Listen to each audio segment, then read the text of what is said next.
I'm Ms. Artastic, and in this episode, I'm going to be talking about how to use sketchbooks effectively in your classroom. So let's dive in on this episode and let's make some art.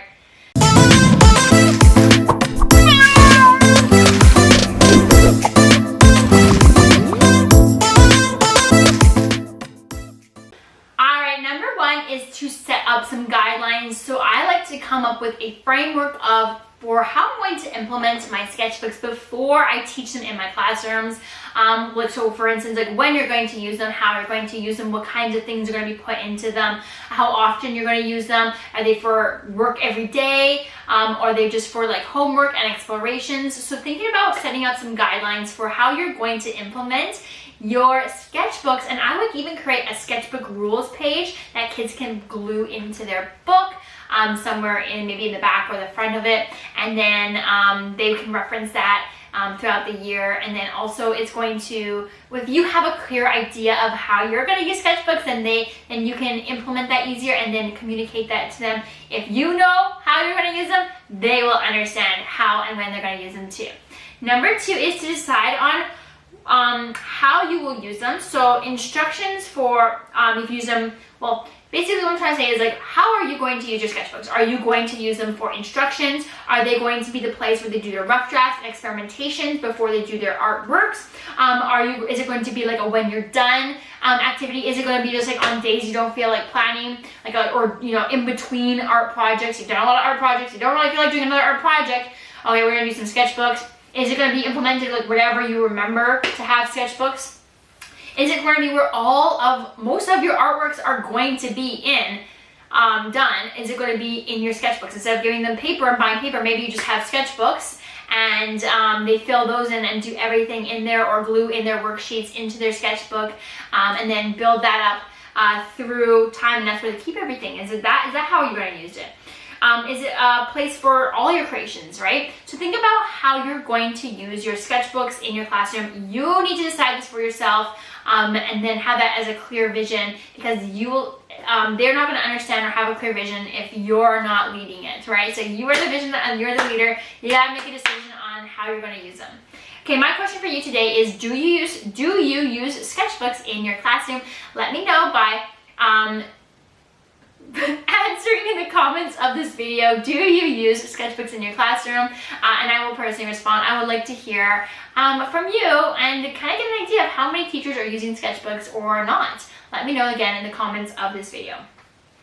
Number three is to develop a series of experimentations and developing artist flavor and creativity challenges as your starting points of your sketchbook. So I like to introduce sketchbooks. I talk about my guidelines, and then we do a title page. I try to do a different title page theme for every year, or every grade, I mean. And then we do experimentations. So the first initial lessons that we do are like explorations, experimentations, creativity challenges to kind of spark ideas. Whether it's like a stencil prompt where they trace a stencil and then turn it into something, or they get a word cut, piece of magazine clipping of a word, and then they put that on their page, let it drop, and they glue it where it is, and then they have to create an image based on that, or add a magazine clipping of whatever, and then finish the picture around it, or whatever it is. It could be a still life of give them a little toy, and they have to draw that and then finish the image around it where the toy lives. I think get those like cute little dollar store toys of like dinosaurs or like farm animals or whatever. Keep a set of those and give kids one to turn into something. So thinking about how different activities you can do just to be more process over product and encourage creativity and creative thinking in those initial lessons in your sketchbooks. All right, then after that, one thing, again, I kind of just talked about it, but number 5 is to, while you're implementing and teaching sketchbooks, really value process over product and value student exploration and experimentation, designing and coming up with their own style and artist flavor in their sketchbooks over a perfect image every time, right? Sketchbooks are not the place to make perfect artworks or complete artworks. I'm just touching my canvas beside me that I am working on of a painting. But they are a place to understand and explore ideas, right? So they might not be finished works, but we want them to And we want them to feel safe, that they can explore their ideas, explore their human condition, explore whatever message they're trying to convey in their sketchbooks without the pressure of getting, it having to be a complete artwork. Now, that doesn't mean that we lower our standards, but it's a good time to have that conversation of like good quality explorations, process over product, versus it being like a complete artwork that would be hung for people to see, right? These are not things that we want, that we're not sharing maybe. We're not sharing them out, but they should be good explorations. Again, valuing process over product, right? So maybe they put a lot of effort into it, they did a lot of experimentation, but it ends up not being what they expected. Okay, so they've done a lot of experimentation, they've learned a great deal about maybe materials, mediums, composition, ideas, and how they work together, but as a product, the end result is not so great. But they learned a lot. I think we value that process over the product, right? All right, number 6 is I like to do peer feedback or one-to-one conferencing with students, so teacher and student one-to-one conferencing to give students feedback to allow them to personally develop and grow. You can decide if you want to do, or do a student vote, like a classroom vote, see what they'd be more comfortable with if you're like a peer feedback day where they go through and talk with each other and think about ways to improve and develop and give each other compliments. All right, here's 3 stars and a wish, 3 things that you did really great and 1 thing I think you could do better at, or do a one-to-one conferencing with them to allow them to improve and continue to grow at their own pace. Number 7 is that if you are looking for some pre-done sketchbook curriculums, I do have them completely made and ready to go with your guidelines made up, with your experimentation pages, your record pages, your creativity challenges at the beginning, and then a variety of different art prompts following them that have glue-in prompts, and then full-page example prompts with the prompt and a full-page example of what it could look like, all pre-done.